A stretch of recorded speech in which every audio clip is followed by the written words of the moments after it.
Chapter 7, Video 4, Nuclear Plant Accidents.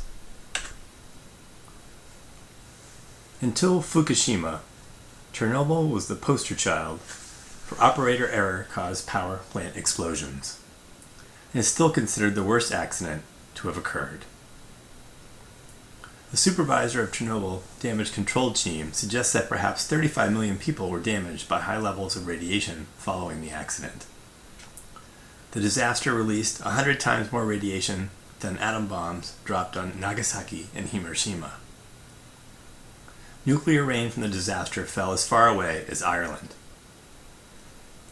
In total, 800,000 men risked their lives by exposing themselves to radiation in order to contain the situation. 25,000 of these men have died, and 70,000 of them are now disabled.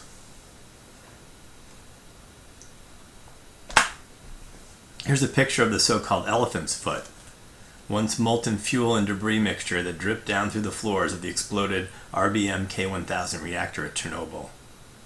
In all, 200 tons of radioactive materials are still inside the reactor. If you go in this area, you'd be dead within 3 to 5 minutes.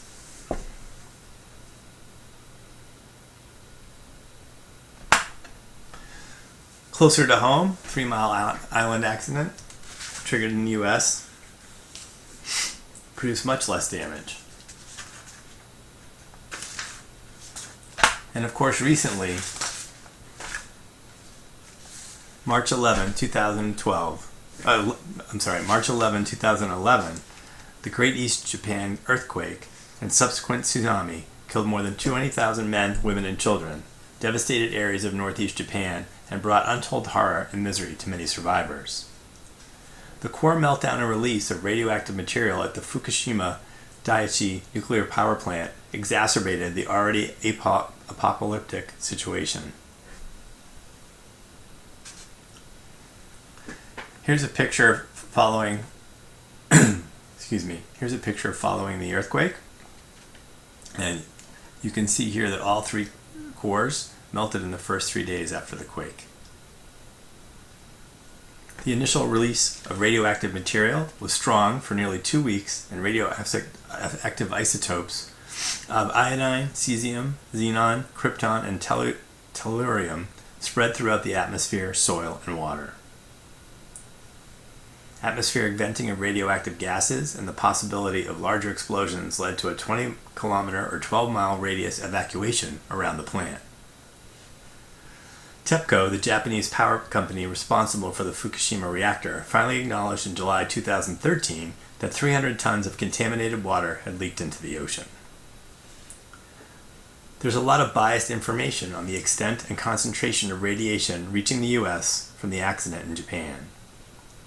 Currently, the major radioactive isotope that has been released by the reactors, called cesium-137, is predicted to reach, at most, 10 times the cesium background level in the Pacific on the California coast. This amount is not considered dangerous compared to total background radiation, and is 4 times lower than the amount currently in the Baltic Sea from Chernobyl. This does not take into account more dangerous sources of radiation from groundwater leaks occurring in Japan today. But these isotopes are being released at much lower levels, so that Fukushima radiation is mostly considered a localized problem.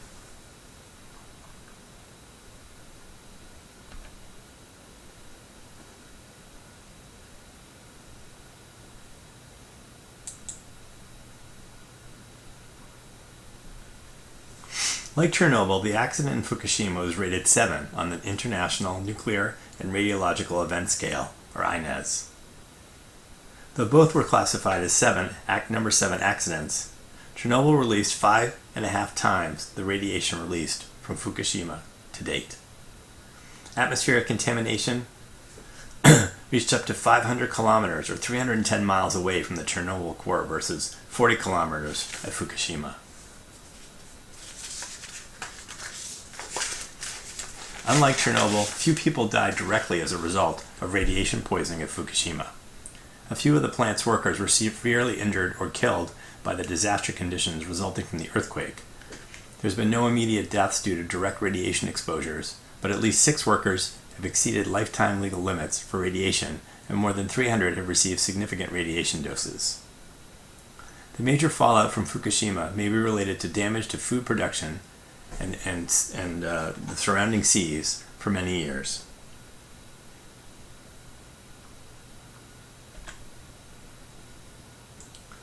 So how do we have safer nuclear reactions and avoid these huge disasters?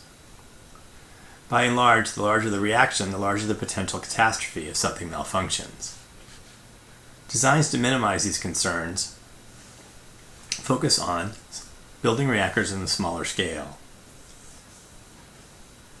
designing passive safety systems with no pumps or mechanics required for emergencies, and also including modular design, which control quality, size, and running temps.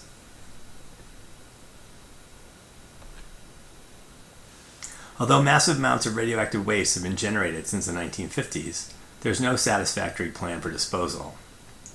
Most high-level wastes are currently stored temporarily on-site in pools of water. Low-level wastes are buried in shallow landfills. Many reactor sites are running out of quote-unquote temporary space. Safe permanent disposal of nuclear wastes requires perfect containment with no leakage, guarding to prevent political or terrorist diversion of potential weapon use, and secure transport to a permanent repository.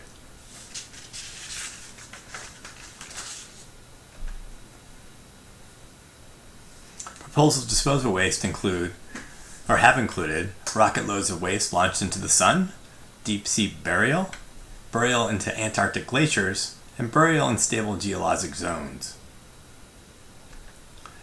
Here's a picture of Yucca Mountain showing people working in the core boring activities. Right now, Yucca Mountain is not receiving any radioactive waste.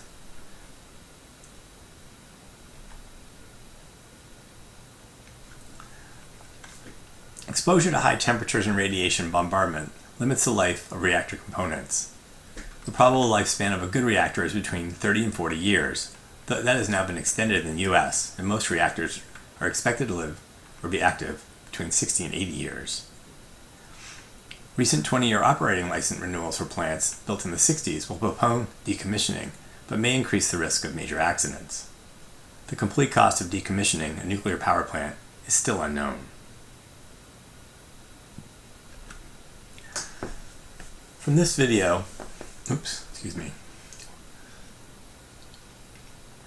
around the world, new nuclear reactors are being built while older reactors are taken offline. In North America and most of Europe, the active construction of new plants is virtually halted.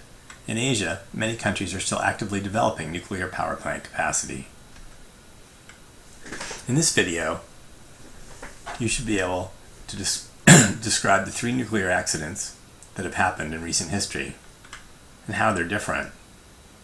You should be able to know what an INES rating is. In particular, why does it fail to tell Fukushima apart from Chernobyl? What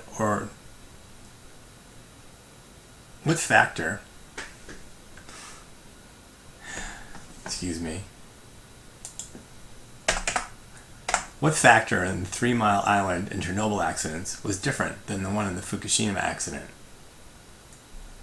What might be done to reduce the risk associated with nuclear power plants?